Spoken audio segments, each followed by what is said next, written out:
Good evening प्यारे बच्चों। Math dash system पे आप सभी बच्चों का स्वागत है। बच्चों, आज हम कक्षा 10 की प्रश्नावली 11 के बारे में पढ़ेंगे, जो है वर्तों के संबंधी क्षेत्रफल। उसके बारे में हम पढ़ेंगे। तो बच्चों, उसको प्रश्नावली को शुरू करने से पहले हम इसका बेसिक पढ़ेंगे, उसके बाद में उदाहरण पढ़ेंगे, फिर ही हम प्रश्नावली को स्टार्ट करेंगे। तो हम प्रश्नावली को स्टार्ट करने से पहले, बेसिक पढ़ने से पहले, आप सभी बच्चों से निवेदन है कि मैथ अड्डा 16 के चैनल को आप सभी बच्चों को सब्सक्राइब करना है, शेयर करना है, लाइक और कमेंट करना है। जो बेल आइकन वाला घंटा आपको दिखाई दे रहा है उसको प्रेस करना है, ताकि आने वाला नोटिफिकेशन सबसे पहले आप प्राप्त कर सके और क्लास का बच्चों आनंद उठा सके। तो चलो बच्चों, अब क्लास को स्टार्ट करते हैं। वर्तों से संबंधित क्षेत्रफल क्या करना, वर्तों से संबंधित क्षेत्रफल। यहाँ देखो, बहुत से पहले इनका क्षेत्रफल के बारे में समझेंगे हम। देखो, जैसे एक वृत्त बनाया मैंने, ठीक है, प्रकाश जैसा तो नहीं बनेगा, ये है वर्त का केंद्र, ठीक है। अब देखो, यहां से मैंने एक त्रिज्या ले ली, ये वाली, और एक त्रिज्या मैंने इधर ले ली, ये वाली, ठीक है। दो त्रिज्या ले ली है मैंने यहाँ पे। ये मैंने मान लिया O है, ये A माना और ये मान लिया B। अब देखो, दो त्रिज्याओं के मध्य का क्षेत्र, जो ये दो त्रिज्याएं हैं, इनके जो मध्य का क्षेत्र है बच्चों, इन्हें हम बुक में क्या बोलते हैं, इन्हें इन्हें क्या बोला जाता है, त्रिज्याखंड बोला जाता है। क्या बोला जाता है? त्रिज्याखंड। इसका मतलब ये हुआ कि आपको डायरेक्ट बता दिया जाता है कि त्रिज्याखंड होता है ये वाला। यहां से हमने कोई, और ऐसे दूसरी और भाषा में समझना चाहो तो आप समझ सकते हो कि वर्त के किसी भी एक कोने में, मतलब एक कोने को यदि काट लिया जाए, मतलब किसके आकार में, त्रिभुज के आकार में, यदि त्रिभुज वर्त के किसी भी एक भाग को काट लिया जाता है, कटा हुआ भाग ही हमारा क्या कहलाता है? त्रिज्याखंड कहलाता है। जैसे हम तरबूज नहीं होता क्या, उसके बीच का भाग ऐसे चेक करने के लिए हम काटते हैं, तो वो कटा हुआ भाग ही हमारा क्या कहलाता है? त्रिज्याखंड कहलाता है। अब ये है त्रिज्याखंड, इसे हम बोल सकते हैं लघु। लघु में छोटा, लघु का मतलब छोटा, या फिर इसको बोल सकते हैं हम, या तो आपकी बुक में लिखा आएगा लघु त्रिज्याखंड, या फिर डायरेक्ट लिखा आ सकता है त्रिज्याखंड। दोनों एक ही बात है बच्चों, दोनों क्या है? एक ही बात है। या तो लिखा आएगा त्रिज्याखंड, या आपके डायरेक्ट किसी में दिया रहे होगा कि लघु त्रिज्याखंड याद कीजिए या त्रिज्याखंड निकालिए। तो ये दोनों बात आपको देख के रखेंगे क्वेश्चन में, तो आपको ये दोनों बात याद रखनी है। त्रिज्याखंड को लघु त्रिज्याखंड कहते हैं और लघु त्रिज्याखंड को त्रिज्याखंड कहते हैं। ये दोनों बात याद रखनी। अब आप बोलो सर, ये वाला तो त्रिज्याखंड हो गया, जो बाकी भाग बचा उसे क्या बोलेंगे? तो ये बाकी भाग बचा उसे बोलते हैं लघु। सॉरी, लघु तो लिखा हमने दीर्घ। क्या बोलते हैं? दीर्घ में होता बड़ा त्रिज्याखंड। क्या बोलेंगे? दीर्घ त्रिज्याखंड, इसे बोलते हैं दीर्घ त्रिज्याखंड। लघु त्रिज्याखंड हो गया और दीर्घ त्रिज्याखंड हो गया। अब दीर्घ त्रिज्याखंड, अब ये तो हमने आपको पता लग गया कि दीर्घ त्रिज्याखंड कौन सा होता है, लघु त्रिज्याखंड कौन सा होता है। अब ये भी पूछना चाहोगे कि सर इनके सूत्र क्या होते हैं, सूत्र कैसे लिखते हैं? तो देखो, सबसे पहले क्या होता है? लघु। लघु में छोटा त्रिज्याखंड, त्रिज्याखंड का क्षेत्रफल। अब आप एक बात सोचो बच्चों, किसका प्रयोग करें हम? ये कौन है? एक सर्किल, मतलब वर्त बना हुआ है, और वर्त का क्षेत्रफल क्या होता है आपको पता ही है, पाई आर स्क्वायर होता है। और ये वाला बच्चों, ये जो भाग त्रिभुज का दिखाई इसे हम थीटा बोलते हैं। क्या है? ये वाला जो कोण बना दिखाई दे रहा है ना आपको, ये थीटा होता है। अब एक बात बताओ, त्रिभुज क्षेत्रफल निकाले, इसका मतलब वर्त में तो निकाले, तो वर्त का क्षेत्रफल लिखा, थीटा है मतलब त्रिभुज बना, त्रिभुज के आकार में से तो कटा है त्रिज्याखंड, तो ये आ गया थीटा। अब एक बात और बताओ, आप पूरे सर्किल में से कट रहा है, आगे पूरा सर्किल है क्या? ये पूरा वर्त है, और पूरे वर्त में कितने डिग्री का कोण बनता है? 360 डिग्री। तो ये आ गया इसके नीचे 360 डिग्री। ऐसे हमारा सूत्र बनता है, मतलब लघु त्रिज्याखंड का क्षेत्रफल पाई आर स्क्वायर थीटा बटे 360 होता है। देखो फिर समझो, हमें त्रिज्या क्षेत्रफल निकालना है, तो सबसे पहले हम किस की बात करें हैं? वर्त की बात करें हैं, तो हमने वर्त का क्षेत्रफल क्या होता है? पाई आर स्क्वायर होता है। अब हमें किस में से काट रहे हैं हम इसको? तो एक वर्त क्या त्रिभुज है, त्रिभुज में आपको पता है ये थीटा का कोण तो होता ही है, थीटा आ गया।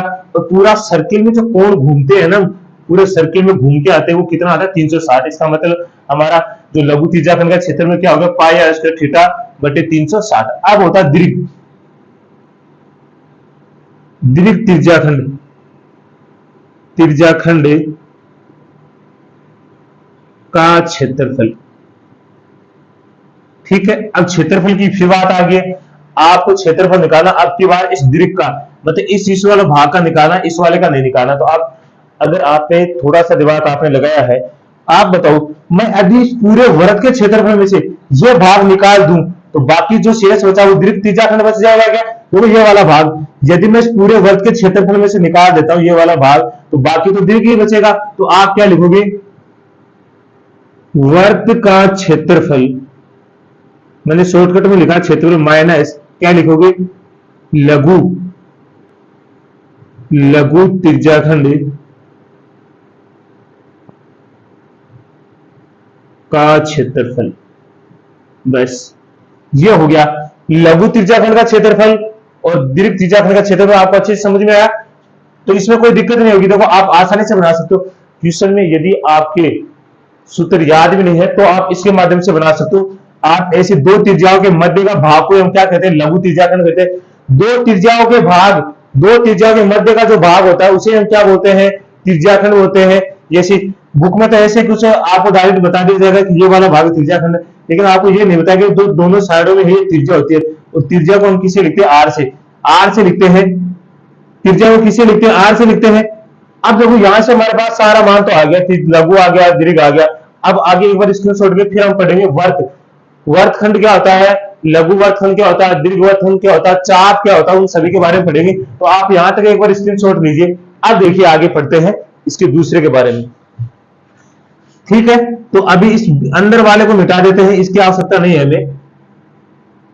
तो बेसिक, सबसे पहले हमें बेसिक ही, हमें पर्सनालिटी के बारे में नहीं पता रहेगा ना तो हम आगे कुछ कर नहीं पाएंगे।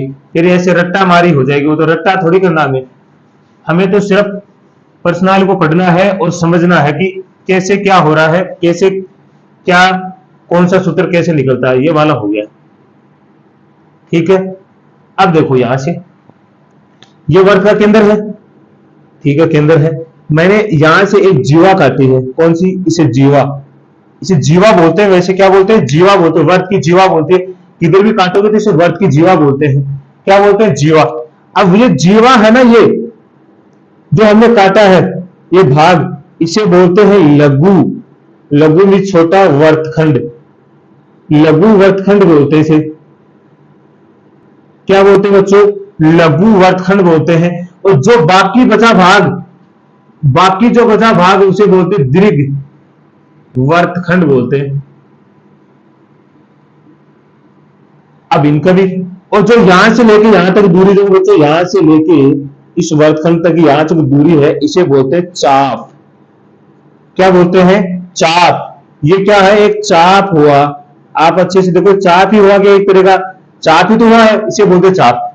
अब आप कहोगे सर इतने से भाग से हम वर्तखंड कैसे निकालेंगे, इसका क्षेत्रफल कैसे निकालेंगे?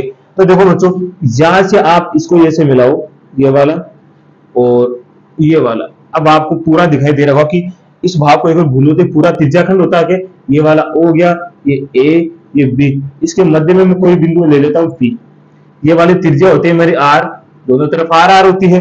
अब आप बताओ इस पूरे, अगर आपको वर्तखंड का क्षेत्रफल निकालना है, किसका? वर्तखंड का क्षेत्रफल। तो पूरे मतलब क्या करोगे? ये त्रिज्याखंड के क्षेत्रफल में से, इस त्रिज्याखंड के क्षेत्रफल में यदि आप इस त्रिभुज का क्षेत्रफल घटा दो, किसका? इस त्रिज्याखंड के क्षेत्रफल में से, पूरा त्रिज्याखंड ही तो है पूरा टोटल, इसमें से इस वर्ग का घटा दोगे आप, इस किसका? सॉरी, इस त्रिभुज का, तो ये वाला भाग बच जाएगा। तो आपको किसका निकालना है? लघु त्रिज्याखंड का क्षेत्रफल निकालोगे। लघु वर्गखंड, सॉरी, लघु वर्गखंड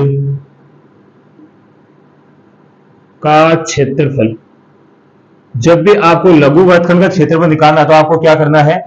त्रिज्याखंड का क्षेत्रफल लिखना पहले। त्रिज्याखंड का क्षेत्रफल में से माइनस करना आपको त्रिभुज का क्षेत्रफल। ठीक है, त्रिभुज का क्षेत्रफल। लघु वर्गखंड का क्षेत्रफल निकालना आपको, तो क्या करना है? त्रिज्याखंड के क्षेत्रफल में से आपको किसका क्षेत्रफल घटा देना? त्रिभुज का। तो बाकी जो भाग बचेगा वो हमारा वर्गखंड आ जाएगा। अब इसके बाद में आता है दीर्घ, दीर्घ वर्गखंड का क्षेत्रफल। इसका क्षेत्रफल निकालोगे तो ये वाला देखो ये पूरा दीर्घ है। अब देखो ये वाला, 1 मिनट के इसके लो मैं इसको मिटा देता हूं, ये वाला भी मिटा दिया। ये वर्त का केंद्र है, इसको सही से लिख लेते हैं ओ। अब ये आप देख रहे हो तो ये लघु वर्तखंड है क्या? क्या हम इस वर्त के क्षेत्रफल में से, इस वर्त के क्षेत्रफल में से लघु वर्तखंड का क्षेत्रफल घटा दे तो किसका बचेगा? दीर्घ का बचेगा क्या? तो आप लिखोगे वर्त का क्षेत्रफल माइनस लघु वर्तखंड का क्षेत्रफल। ठीक है, तो मतलब वर्त के क्षेत्रफल में से आप किसका घटा दोगे? लघु वर्तखंड का क्षेत्रफल। तो किसका बच जाएगा? मेरे दीर्घ वर्तखंड का क्षेत्रफल बच जाएगा। उसके बाद में आता चाप की लंबाई। चाप की लंबाई क्वेश्चन आ जाए आपके, इसकी चाप की लंबाई बताओ।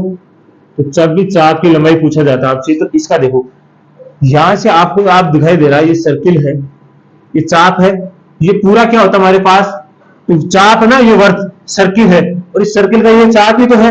तो आप बताओ पूरा सर्किल होता है, इसका जो घुमाव होता है वर्त का वो क्या होता है? परिधि होती है।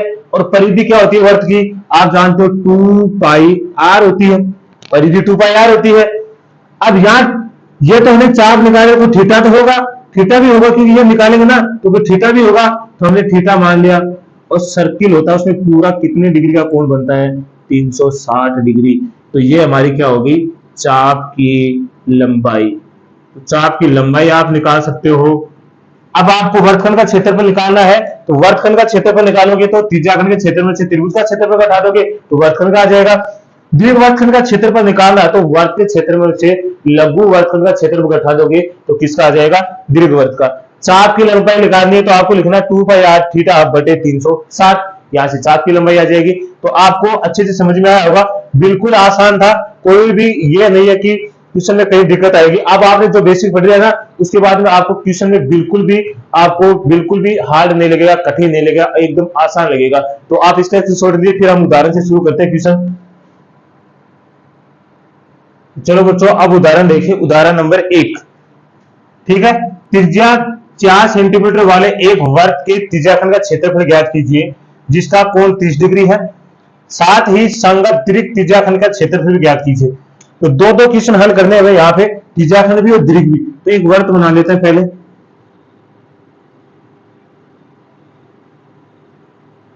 ये वाला एक वर्त हो गया, ये इसका हो गया केंद्र। ठीक है, मैंने आपको बताया था कि त्रिज्याखंड क्या होता है? दो त्रिज्याओं के मध्य की जो भाग होता है वो त्रिज्याखंड होता है। अब इसमें कोण बोला कितना है? 30 डिग्री। ठीक है, ये वाला ओ ले लिया हमने, ये ए ये बी। त्रिज्या दे रखी है हमें कितनी? 4 सेंटीमीटर। 4 सेंटीमीटर। अब ये वाला भाग तो हमारा क्या है? त्रिज्याखंड, मतलब लघु त्रिज्याखंड हो गया ना, लघु। और जो भार वाला बच गया उसे दीर्घ।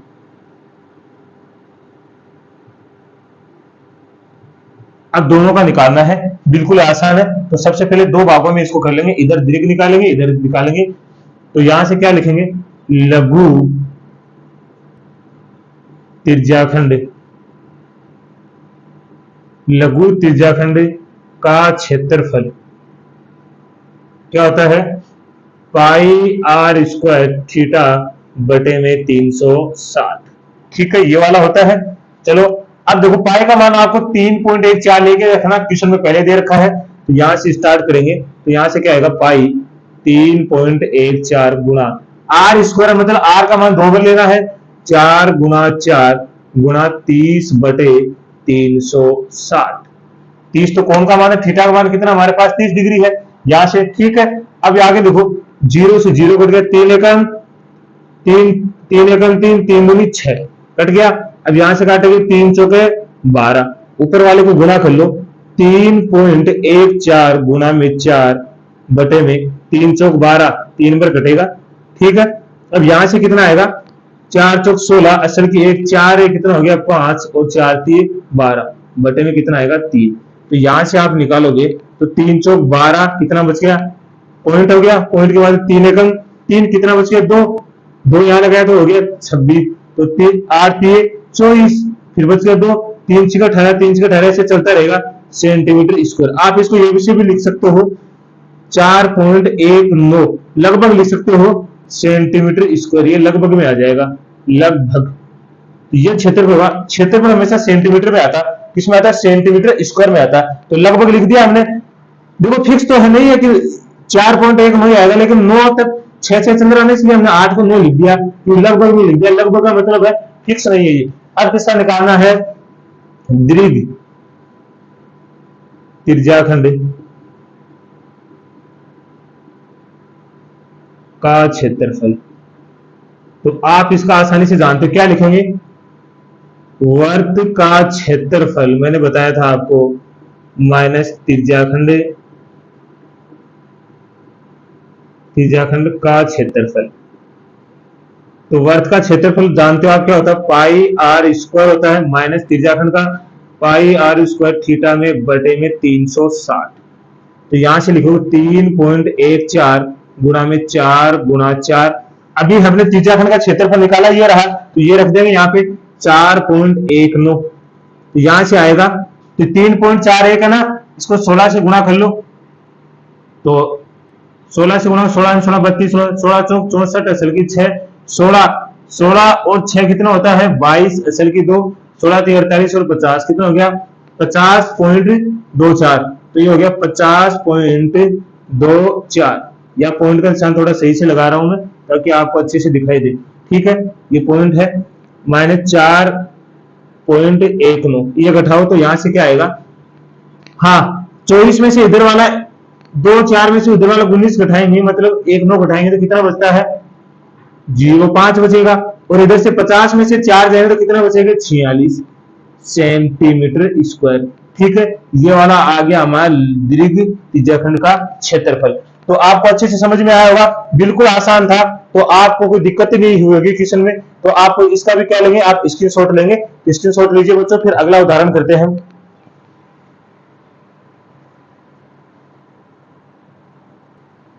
एक बार कैमरे को मैंने सही किया है, आपको नीचे का दिखाई नहीं दे रहा था, तो आप फिर से देख लो, तो अब इसको अच्छे से समझ में आ रहा होगा, आपसे अच्छे दिखाई दे रहा होगा आपको, तो आप इसका स्क्रीनशॉट फिर से लीजिए ताकि आपको और अच्छे से दिखाई दे।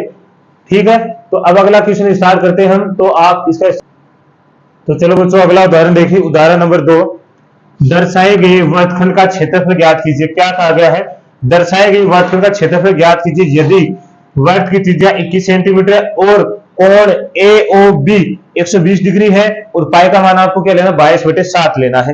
तो देखो हम एक वर्त बनाते हैं,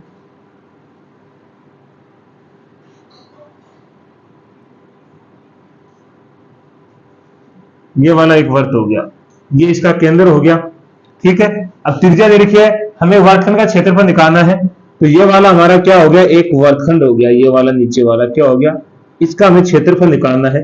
तो मैंने आपको क्षेत्रफल निकालने के लिए क्या कहा गया था कि आप इस पूरे त्रिज्याखंड का क्षेत्रफल में से किसका क्षेत्रफल घटाओगे, त्रिभुज का। तो पहले तो हम त्रिभुज बनाएंगे एक, तो ये वाले कोने हैं, देखो ये भी हमने मिलाया, ये वाले, तो ये हमारी त्रिज्या है। तो त्रिज्या हमें कितनी दे रखी है, ये वाला O हो गया, त्रिज्या दे रखी 21 सेंटीमीटर, 21 सेंटीमीटर। ठीक है, ये वाला A हो गया, ये वाला B। तो देखो AOB मध्य वाला कोण हमारा कितना दे रखा है, जो मध्य में होता है वो हमारा कोण होता है 120 डिग्री दे रखा है। हो गया यहां तक। अब हमें किसका वर्तखंड का क्षेत्रफल निकालना है, तो वर्तखंड का क्षेत्रफल क्या होता है बच्चों, वर्तखंड का क्षेत्रफल होता है, क्या करेंगे, त्रिज्याखंड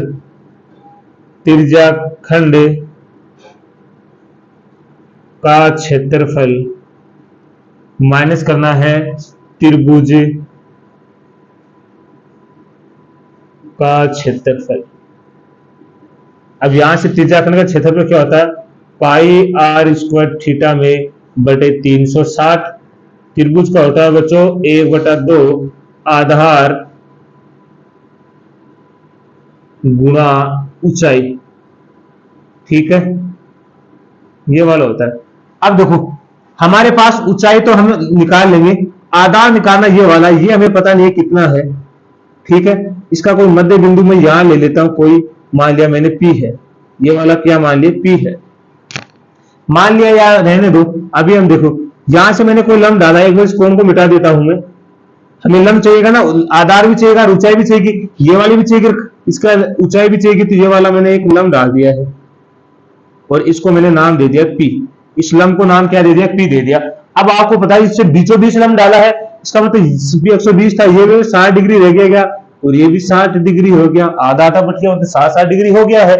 अब आप देखो हमें ये आधार चाहिए ना, आधार चाहिए, तो इसके लिए हमें क्या करना पड़ेगा? जब भी हमें आपको अच्छे से दिखाई दे रहा हो तो यहाँ पे देखो ऐसे करके आपको दो त्रिभुज दिखाई दे रहे हैं। कौन सा? ए पी ओ, एक तो ये दिखाई दे रहा है, एक ऐसे ही दूसरा त्रिभुज दिखाई दे रहा है आपको, ये वाला, ये भी पी बी ओ, ठीक है। ये वाला भी 60 डिग्री है, ये वाला भी 60 डिग्री है। अब ये देखो ये 90 डिग्री है इन दोनों में, ये वाला देखो 90 डिग्री पे है, क्रॉसिंग किस पे करता है? 90 डिग्री पे। आपको इस वाली भुजा को और इस वाली भुजा को दोनों को क्या करना? बराबर करना है। देखो ये दोनों समकोण त्रिभुज है, समकोण त्रिभुज में लगता है आर एच एस, ये नियम लगता है, इसमें होता है आर का मतलब, तो आपको क्या करना? एक कर्ण, मतलब कर्ण होना चाहिए, एक कर्ण वाला मतलब, और दूसरा हमें एक भुजा, एक तो कर्ण और एक भुजा, क्या करना है? इन दोनों में बराबर कर देना, कर्ण को कर्ण से बराबर करना है और एक भुजा भी बराबर हो जाए, तो हम क्या करेंगे? इन दोनों त्रिभुजों को सबसे पहले सर्वांग सम सिद्ध करेंगे। यदि हमें इसकी इस कर्ण को और एक भुजा को अगर बराबर कर देते हैं, मतलब ये समझो किसी त्रिभुज की अगर दो भुजाएं समान होती हैं तो तीसरी भुजा क्या होती है? अपने आप ही समान हो जाती है। क्या होती है? अपने आप ही समान हो जाती है। तो हमें क्या करना पड़ेगा? यहां से सबसे पहले हमें क्या करना पड़ेगा? इस त्रिभुज को दोनों को सर्वांग सम सिद्ध करना पड़ेगा। तो सबसे पहले त्रिभुज लेके चलेंगे हम, इधर वाले में त्रिभुज को हल कर देते, इधर वाले में हम क्वेश्चन को हल कर लेंगे। तो देखो हम क्या करेंगे, दो समकोण त्रिभुज, दो समकोण त्रिभुज कौन से हमारे पास? देख लो यहां से ओ पी ए, एक तो ओ पी ए है, दूसरा क्या रहेगा हमारे पास? वह कौन सा? O P B. ये दो समकोण त्रिभुज है। अब इन दोनों को क्या सिद्ध करके लाना? हमें सर्वांग सम सिद्ध करना है। तो सर्वांग सम सिद्ध करने के लिए हम क्या करेंगे? हल यहां से हल करना शुरू करते हैं। तो हल कैसे करेंगे? तो आपको ये देखो, ये वाली भुजा ओपी और इस वाले में भी ओपी, दोनों क्या है? कॉमन दिखाई दे रहे हैं, तो हम क्या लिखेंगे? ओपी बराबर है ओपी के। क्यों लिखेंगे? उभयनिष्ठ, उभयनिष्ठ भुजा है। या फिर हम बोल सकते हैं क्या है? 90 डिग्री है। आगे और क्या बोल सकते हैं? कोण P बराबर कोण P, क्यों? 90 डिग्री है। दिक्कत तो नहीं है, यहां तक तो ठीक है। अब देखो ये वाला देखो, अब आपको पता है ये 90 डिग्री, 90 डिग्री के जस्ट सामने वाला क्या होता है? कर्ण होता है। कर्ण में देखो इसमें भी O कॉमन आ रहा है, इसमें भी O आ रहा है, एक में से कॉमन आ रहे, तो हम क्या लिखेंगे? यहां से OA बराबर OB लिखेंगे। त्रिभुज के कर्ण है, त्रिभुज के कर्ण, ठीक है। अब आप देखो यहां से आपको अच्छी से दिखाई दे रहा, एक तो भुजा, भुजा आ गई और एक कर्ण आ गया हमारा। एक तो हमने किसको सिद्ध कर दिया? इस कर्ण को सिद्ध कर दिया, एक वाली भुजा, एक कर्ण मतलब दो भुजा समान होगी, तो तीसरी वाली तो अपने आप समान हो जाएगी। तो ये आरएचएस नियम क्या कहता है कि आप एक तो कर्ण को और एक भुजा को क्या कर दो? बराबर कर दो, तो वो त्रिभुज क्या हो जाएंगे? सर्वांग सम हो जाएंगे। हमने कर्ण, एक भुजा को और एक कर्ण को क्या कर दिया? बराबर कर दिया। इसका मतलब ये त्रिभुज क्या हो गया? सर्वांग सम। क्या लिखेंगे? त्रिभुज OPA, सर्वांग सम का निशान ऐसा है, सर्वांग सम है त्रिभुज OPB के। अब आपको पता चल गया ये दोनों भुजा समान होगी, इसका मतलब ये वाली भी भुजा समान होगी। जब सर्वांग सम है तो तीसरी भुजा अपने आप ही समान जाएगी, तो क्या लिखेंगे? AP बराबर है PB के। हुआ कि नहीं हुआ? इसका मतलब त्रिभुज ही सर्वांग सम होगी तो भुजा भी समान होगी। अब देखो यहां से अब लगेगा, जो भी लगेगा वो तो सब अब होगा। अब आपको पता चल गया, ये देखो AP बराबर PB हो गया, इसका मतलब आप ये भी तो लिख सकते हो, ये इसे अलग है, ये वाला तो हम सर्वांग सम सिद्ध करते हैं, यहां से अलग लिख सकते हैं। यहां तक छोड़ो, यहां तक हो गया। अब आप अलग क्या लिख सकते हो? आप लिख सकते हो AB बराबर क्या लिख सकते हो? AP plus PB, AP plus PB लिख सकते हो। मतलब एपी एबी बराबर क्या, एपी प्लस बीबी होगा। अब आपको क्या करना है, ये एक आधार एक वाला निकाल लोगे तो मतलब ये एपी निकालेंगे तो पीबी तो इसके बराबर हो जाएगा, दोनों समान हो जाएंगे। तो यहां से देखो कोण के जेट सामने वाला आपको दिखाई दे रहा तो क्या है, लंब है, क्या लंब है।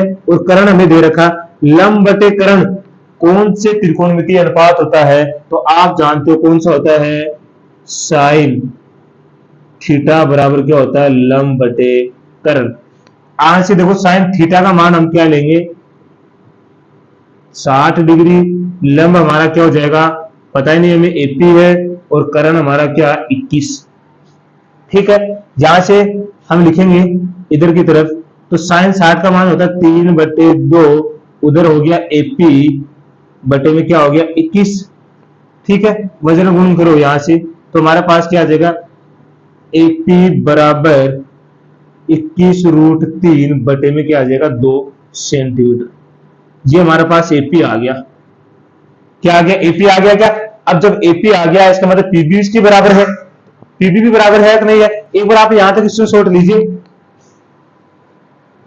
ये वाला आपको दिखाई नहीं दे रहा होगा इधर वाला, एक बार फिर हम इधर ही कर लेते हैं, जब हमारे पास भुजा आ जाएगी ना उसके बाद हम मिटा देंगे इसे, ठीक है ना। तो यहां से हम क्या निकालेंगे, ये वाला, इस साइन वाला इधर ही कर लेते हैं, ठीक है ना, ताकि आपको दिखाई दे। ये वाला तो हो गया, अब उधर वाला देखो, तो ये लंब बटा कर्ण किसको होता है, साइन का, तो यहां से लिखेंगे साइन थीटा बराबर लंब बटे कर्ण। ठीक है, साइन थीटा का मान हमें दे रखा है कितना है, 60 है। लंब हमारे पास नहीं है, हमने ले लिया एपी है, और कर्ण कितना है 21। साइन 60 का मान 3/2 होता है, और ये हो गया एपी बटे 21। वज्र गुणन करो यहां से, तो यहां से आ गया 2AP बराबर 21√3। यहां से एपी का मान निकालेंगे तो एपी बराबर क्या हो जाएगा 21√3 बटे में 2।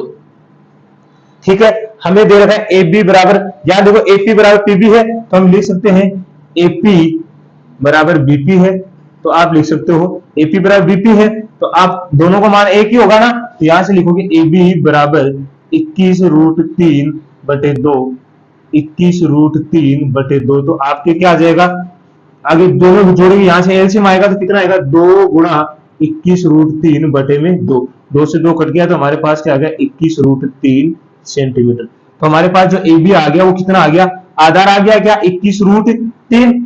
अब हमें एक को निकालना, क्या निकालना है, लंब। ये लंब है हमारा, लंब हो गया क्या त्रिभुज का, ये लंब हो गया, मतलब क्या चाहिए, ऊंचाई चाहिए, ऊंचाई ये वाली होगी। ऊंचाई हमेशा देखो बच्चों त्रिभुज में जो हमें त्रिज्या की, जो यहाँ पे क्या बन रहा है आपको देख रहा है, समबाहु त्रिभुज है ना, तो समबाहु त्रिभुज में जो दो भुजाएं समान होते हैं, तो भुजाएं होती है ना उसकी आधी क्या होती है, त्रिज्या होती है।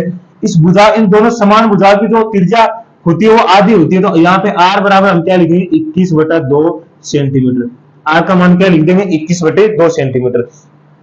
तो हमारे पास ए बी आ गई है, त्रिज्या आ गई है, अब आसानी से ये निकाल सकते हैं। तो आप यहां तक इससे छोड़ दीजिए, फिर इस बाकी को मिटाएंगे, सारा जो फालतू का जो मीटर है उसको मिटाएंगे, हमें तो जो निकालना वो निकालना। ये तो यहां तक तो हमें करने के लिए बहुत, ये तो हमें इस आधार को, आधार निकालने और लंब निकालने के लिए इतना मीटर करना पड़ा है, परीक्षा में आपको करके दिखाना ही पड़ेगा, ये नहीं है कि फालतू का भी नहीं है, ये मत समझना आप फालतू है। तो अब देखो, अब हम स्टार्ट करते हैं क्वेश्चन को। फालतू कुछ भी नहीं है, आप कभी ये मत सोचना कि सर ने फालतू बोल दिया तो फालतू है, सारा फालतू कुछ भी नहीं है, आपको ये सारा काम का ही है। तो यहां से हमारे पास क्या है, इधर लिख लेते हैं। तो हमारे पास जो आर का मान है वो कितना आएगा 21/2 सेंटीमीटर। ए बी का मान हमारे पास आ गया है 21√3 सेंटीमीटर। ठीक है, तो अब हम कर लेंगे सारे मीटर को। तो चलो अब सूत्र में रख दो जो भी हमें कहा गया है। तो यहां से क्या आएगा सूत्र में, पाई का मान आपको लेना 22/7, त्रिज्या आपके पास कितने है 21 गुणा 21, थीटा का मान आपके पास कितना है, थीटा का मान पूरा 120 डिग्री आएगा, क्योंकि थीटा का मान हमें पहले बोल के रखा कितना 120 का 60 बटे ले लेना आप, 120/360। ठीक है, उसके बाद में 1/2 गुणा आधार हमारे पास ए बी आ गया 21√3 गुणा में ऊंचाई हमारे पास आ गई 21/2। तो यहां से देखो मैं इसके नीचे एक लगा देता हूं, यहां से 0 से 0 12 एकम 12, 12 3 कितना हो गया 36, 7 3 21 और 3 से यहां से 3 कट गया, तो यहां तो बचा 22 गुणा 21, इधर हो गया देखो नीचे वाले से गुना ऊपर वाले से क्या हो जाएगा, 21√3 गुना 21 बटे में 2 गुना 2। तो यहां से हम 21 को गुना करेंगे इससे 22 को, तो 22 21 दूनी 42, असल की 4 21 दूनी 42 और 4 कितना होता है 46, माइनस में क्या है 21 को 21 से तो 441√3 बटे में आएगा 4। आपका उत्तर ये वाला ही आएगा, आप लिख सकते हो सेंटीमीटर स्क्वायर, क्योंकि सेंटीमीटर में है ना, तो ये वाला हमारा उत्तर आ गया। आप और भी लिख करना चाहते हो तो कॉमन लेके करना पड़ेगा, तो आपको यही छोड़ देना, यही आपका उत्तर है। तो ये क्वेश्चन भी आपको बिल्कुल समझ में आएगा। तो बच्चों आज हमने क्या पढ़ा है, इस पर्सनालिटी का बेसिक पढ़ा है, इसके 2 उदाहरण थे वो किए हैं। तो अगली क्लास में क्या करेंगे, हम इस पर्सनालिटी के क्वेश्चन स्टार्ट करेंगे, तो आपको ये क्वेश्चन अच्छे से समझ में आएंगे। तो इसके लिए आपको क्या करना है, जाते जाते एक लाइक करना है, कमेंट करके जाना है और बेल आइकन वाले घंटे को प्रेस करना है और अपने दोस्तों को शेयर करना है, ताकि आपको हम और भी आपके लिए अच्छी से अच्छी क्लास बना सके। तो आज के लिए इतना ही पढ़ेंगे। तो सभी को मैथ अड्डा सिस्टम की तरफ से धन्यवाद।